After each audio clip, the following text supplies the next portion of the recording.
सर्दी खोकल्यासाठी पुन्हा पुन्हा अँटीबायोटिक घेताय तर मग हा व्हिडिओ शेवटपर्यंत बघा.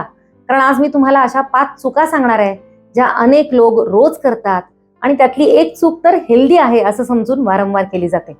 आणि शेवटी मी सांगणार आहे एक आयुर्वेदिक औषध जे वारंवार होणारा सर्दी, खोकला, दमा, भूक न लागणं, अशक्तपणा अशा अनेक तक्रारींसाठी उपयोगी आहे. फक्त योग्य प्रकारे चांगल्या दर्जाचं घेणं महत्वाचं आहे. तर सगळ्यात आधी 5 उपाय. पहिलं, रात्रीचं जेवण हलकं आणि शक्य तितक्या लवकर करा. दुसरा उपाय, तहान नसताना सतत पाणी पिणं बंद करा. तिसरी गोष्ट, रोज एक्सरसाइज करणं, फक्त औषधांवर डिपेंड राहू नका. चौथी गोष्ट, प्रत्येक खोकला कफामुळेच होतो असं समजू नका. आणि 5वी गोष्ट, जर योग्य वेळी पंचकर्म केलं तर मुळापासून हा आजार बरा होतो. नमस्कार, मी डॉक्टर स्मिता बोरा, आयुर्वेद तज्ज्ञ. गेल्या 25 वर्षात माझ्या प्रॅक्टिसमध्ये मी एक पॅटर्न खूपदा पाहिला की पेशंट स्वतःच येऊन मला सांगतात की डॉक्टर मला ॲलर्जी होते. पण मूळ प्रश्न असा आहे की प्रत्येक हवामान बदललं, ऋतू बदलला, धूळ किंवा थंड पदार्थ, एसी असं झालं की शरीराची रिॲक्शन का होते अशी?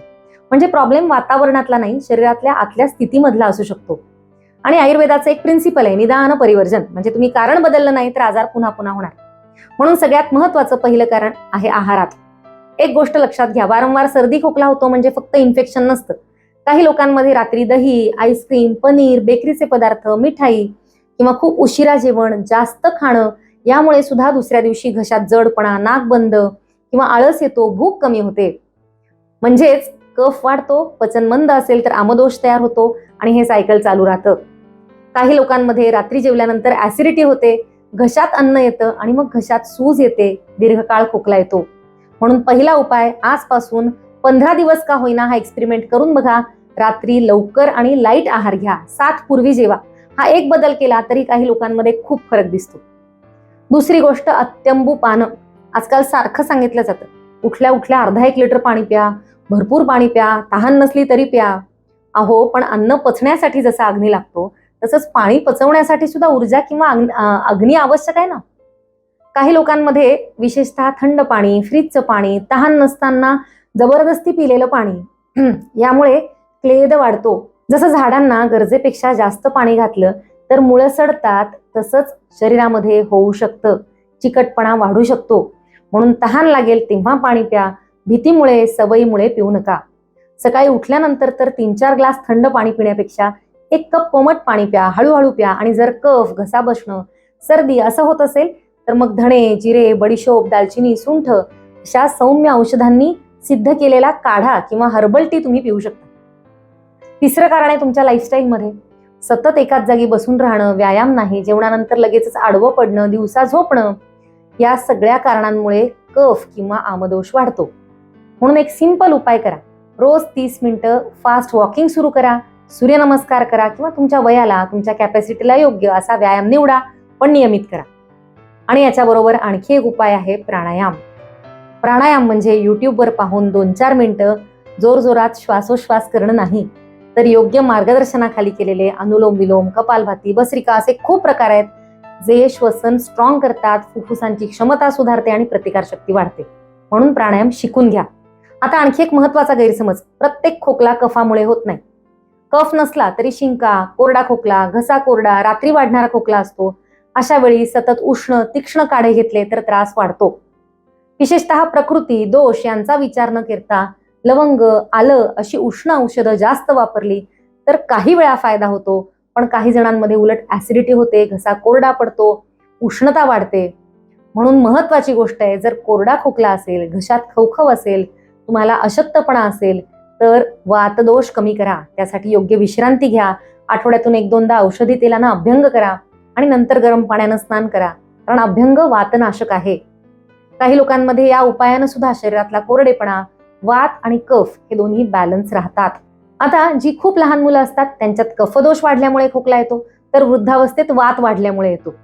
म्हणून वृद्धावस्थेमध्ये खूप काळ टिकणारा कोरडा खोकला किंवा दमा अशा तक्रारी दिसतात. म्हणजे एकच उपाय किंवा एकच काढा प्रत्येकासाठी सारखा लागू होत नाही. तुमचा दोष कोणता आहे त्याचा विचार करायचा.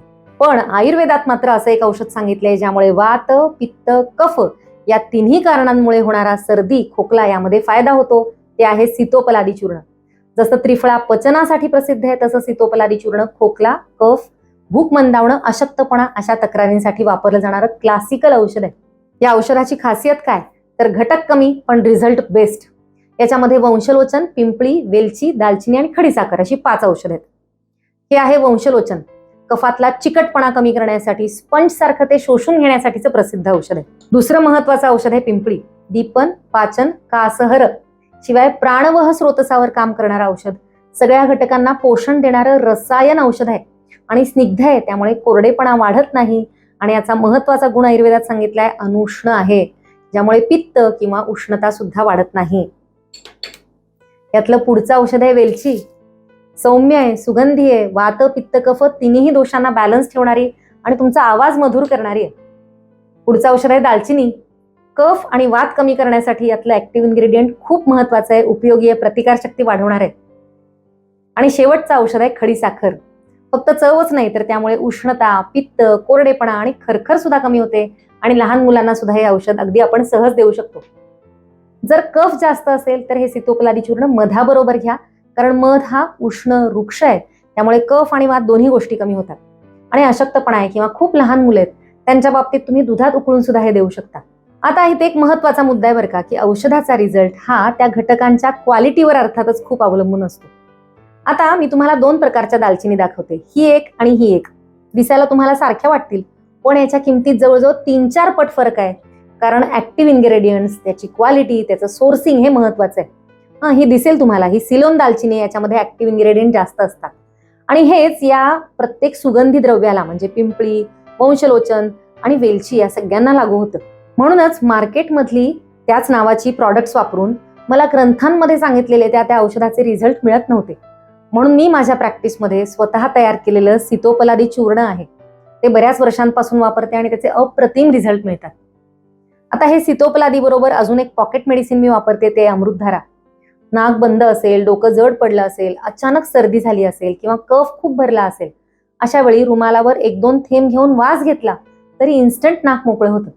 यामध्ये कापूर, भीमसेनी कापूर, पुदिना सत्व आणि थायमॉल म्हणजे ओवा सत्व यासारखे घटक असतात. अगदी छोटीशी डबी तुम्ही कुठे पण कॅरी करू शकता.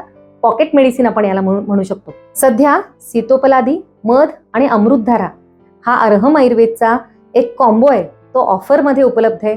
अधिक माहिती आणि ऑर्डर करण्यासाठी डिस्क्रिप्शन मध्ये लिंक आणि नंबर सुद्धा दिलेला आहे. आता सर्दी, खोकला, दमा, ॲलर्जी यासाठी सगळ्यात महत्वाचा शेवटचा उपाय म्हणजे, काही लोकांमध्ये फक्त औषधं घेऊन तात्पुरता रिझल्ट दिसतो, कायमचा फायदा होत नाही. जर खूप जुनाट तक्रार असेल तर अशा वेळी शरीरात साचलेले दोष पंचकर्म करून मुळापासून काढून टाकावे लागतात. त्यासाठी नस्य म्हणजे औषधी तेल किंवा तूप नाकाद्वारे दिलं जातं.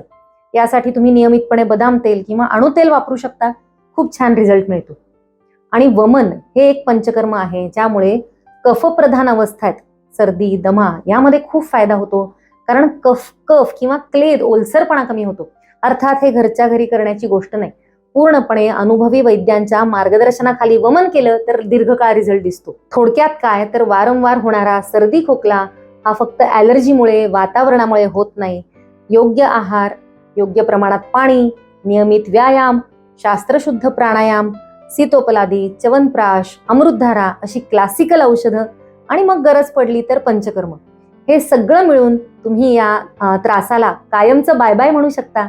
आणि ही फक्त थेअरी नाही तर माझा गेल्या 25 वर्षांचा प्रॅक्टिसमधला अनुभव सुद्धा आहे. म्हणून हा व्हिडिओ अशा व्यक्तींपर्यंत जरूर पोहोचवा ज्यांना दर महिन्याला सर्दी, खोकला होतो आणि अँटीबायोटिक घ्यावं लागतं. अशाच शास्त्रीय, प्रॅक्टिकल, आयुर्वेदिक माहितीसाठी आपलं चॅनल नक्की सबस्क्राईब करा. भेटूया पुढच्या व्हिडिओतून. शुभम भवतु. धन्यवाद.